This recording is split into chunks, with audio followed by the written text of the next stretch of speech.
Good afternoon friends, कैसे हैं आप सब। कई बार कप्तान ऐसे फैसले ले लेते हैं जिसे देखने के बाद, जैसे सुनने के बाद लगता है कि यार अच्छा खासा काम चल रहा था टीम इंडिया का और अचानक की सेंध मारी ना लग जाए। मतलब ऐसे लग रहा है कि यार सब कुछ बना बनाया है। मैंने भी आप लोगों को कई दफ़ा कहा है कि मेलबर्न हमारा है, हम ज़रूर मेलबर्न जीतेंगे, लेकिन जीतने के लिए बढ़िया क्रिकेट तो आपको खेलनी पड़ेगी और साथ ही साथ कुछ बेहतर फैसले भी लेने पड़ेंगे।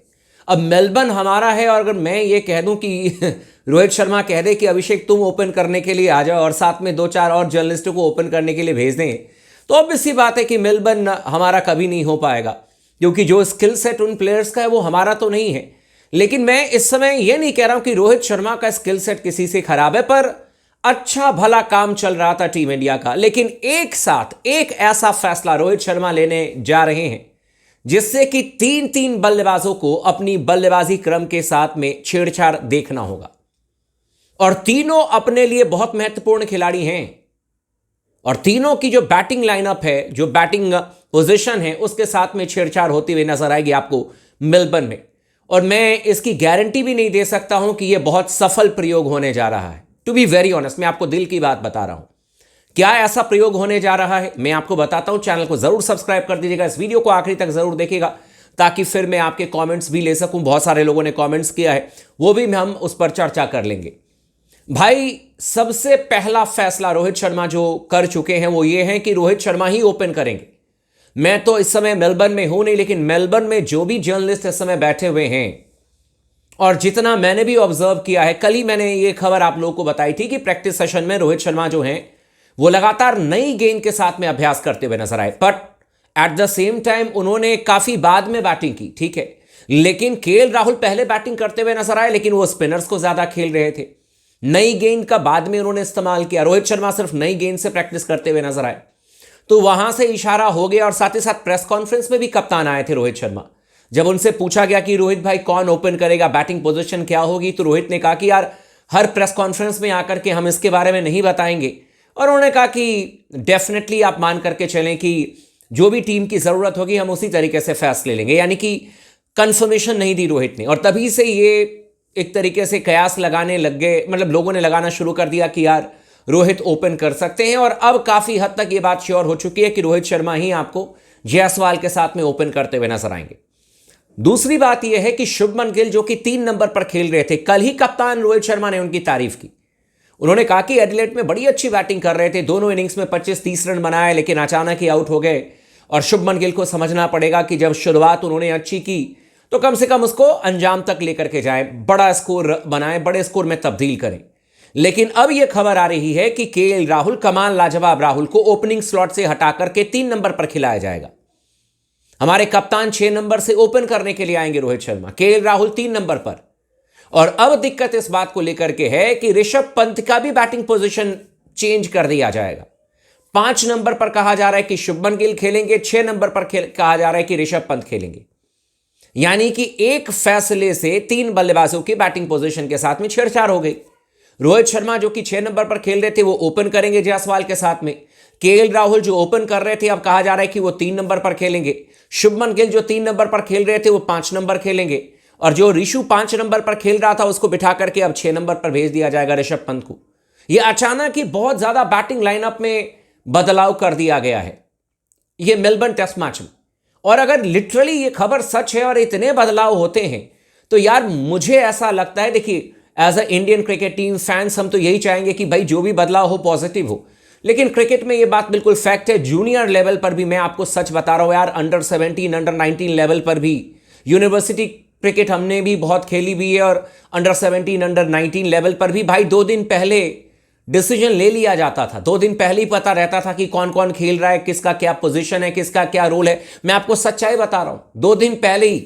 और जो ओपनर्स होते थे वो ओपनर ही, मतलब ऐसा नहीं होता था कि ओपनर 6 नंबर पर चले गए, 6 नंबर वाले ओपन करने के लिए आ गए, मतलब ऐसा नहीं होता था, इतने बड़े चेंजेस नहीं होते थे। ये मैं एकदम आपको अंडर 17 अंडर 19 लेवल या यूनिवर्सिटी लेवल की बात बता रहा हूं। ये तो इंडियन टीम की बात है, टॉप मोस्ट लेवल। 150 करोड़ में से 11 प्लेयर चुन करके जाते हैं, 15-20 प्लेयर चुन करके जाते हैं।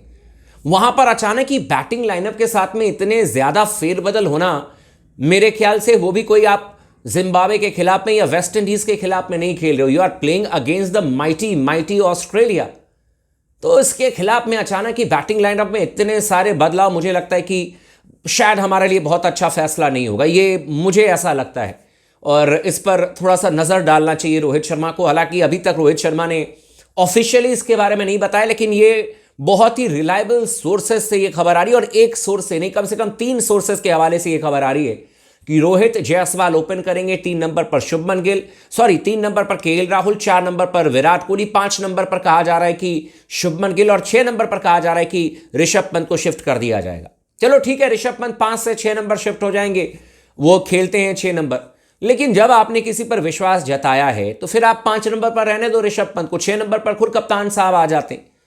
तो कप्तान साहब ने पूरी चीज़ें जो हैं वो बदल दी है। अब यहाँ पर एज ए इंडियन फैंस तो हम यही ऑल द बेस्ट कहेंगे रोहित शर्मा को कि यार ओपन आए हो और कम से कम ज़ोरदार तरीके से बैटिंग करके दिखाएं। कहीं ऐसा ना हो जाए कि 5 बजे टेस्ट मैच की शुरुआत हो, भारतीय टीम की बैटिंग आए और 5:05 पर केएल राहुल आकर के बल्ला लेकर के क्रीज में खड़े हो जाएं, तो फिर ये थोड़ा सा ऑकवर्ड हो जाएगा ना हम तमाम फैंस के लिए। बॉक्सिंग डे टेस्ट मैच वैसे ही 90,000 लोग आएंगे, उसमें से मैक्सिमम ऑस्ट्रेलियंस आएंगे, तो वो तो आपको पता ही है कि किस तरीके से वोटिंग करते हैं। तो मुझे लगता है कि थोड़ा सा सोच समझ करके अगर बैटिंग लाइनअप को बदला जाता तो सही रहता। एंड देन गौतम गंभीर के साथ में ये चीज़ मैंने देखी है, रोहित शर्मा और गौतम गंभीर, आपको याद होगा श्रीलंका के खिलाफ में ओडीआई मैचेस भी हम हारे थे और वहां पर भी एकदम फेरबदल हो गई थी बैटिंग लाइनअप में। कभी वॉशिंगटन सुंदर को ऊपर भेज दिया गया था, कभी शिवम दुबे एकदम नीचे आ गए, फिर शिवम दुबे ऊपर आ गए, फिर अक्षर पटेल, मतलब बहुत ज़्यादा बैटिंग लाइनअप में चेंजेस हमने देखे थे उस समय। तो मुझे लगता है कि आपको फिक्स बैटिंग लाइनअप के साथ में जाते तो बेहतर होता। और केएल राहुल का तो बल्ला चल रहा है, अगर सलामी बल्लेबाज के तौर पर वो काम कर रहे हैं, नई गेंद को पुरानी कर रहे हैं, और सिर्फ आकाश चोपड़ा की तरह नई गेंद को पुरानी कर रहे हैं और 10 रन बना रहे हैं, वो भाई साहब रन कर रहे हैं आपके लिए, 80 रन कर रहे हैं, 90 रन कर रहे हैं, लगातार उन्होंने रन किए हैं। आकाश भाई जब बैटिंग करते थे वीरेंद्र सहवाग के साथ में, तो भी हम लोग उनकी तारीफ करते थे कि चलो भाई वीरेंद्र सहवाग एक गेंद से रन बना रहे थे, है ना, सहवाग सर लगातार रन बनाते थे, आकाश चोपड़ा कम से कम एक छोर पर संभल करके खेलते रहते थे, गेंद पुरानी कर देते, तब भी उनकी तारीफ होती थी। यहां पर तो गेंद भी पुरानी कर रहे हैं केएल राहुल और रन भी बना रहे हैं, उसके बावजूद भी इनकी बैटिंग के साथ में छेड़छाड़। और इसीलिए कल भी मैंने कहा कि यार केएल राहुल के साथ में ये नाइंसाफी अच्छी बात नहीं है। मेरे ख्याल से उन्हीं को ओपन किया करने दिया जाता तो ज़्यादा बेहतर होता। अब मैं इसके पीछे किसको कहूँ, ये रोहित शर्मा या गौतम गंभीर, या मैं किस मैनेजमेंट को, किसको मैं पकड़ूँ। वहाँ पर तो अजीत अगरकर भी हैं जो कि टीम के हेड चीफ सेलेक्टर हैं, पर ठीक है, अब डिसीजन कहा जा रहा है कि ये ले लिया गया है मैनेजमेंट की तरफ से। जब तक ऑफिशियली होता नहीं है तब तक कहना बड़ा मुश्किल है, लेकिन अगर ये डिसीजन लिया गया है और केएल राहुल 3 पर, शुभमन गिल जो है 5 पर और ऋषभ 6 पर, तो मुझे लगता है कि भाई ये इसके बाद अगर टेस्ट मैच हार जाएंगे तो यही मेन रीज़न होगा टेस्ट मैच हारने का भाई, ये भी मैं आपको बता रहा हूँ। तो रोहित भाई ज़रा सोच समझ करके, कहीं ऐसा ना हो जाए कि ये सीरीज़ आपके लिए आखिरी सीरीज़ बन जाए भाई, तो थोड़ा सा सोच समझ करके फैसले करें, ज़्यादा बेहतर होगा। बाकी आपका क्या कहना, आप हमें कमेंट करके ज़रूर बताइएगा। चैनल को सब्सक्राइब कर दीजिएगा, वीडियो को लाइक कर दीजिएगा, लगातार बने रहें स्पोर्ट्स टॉक के साथ में।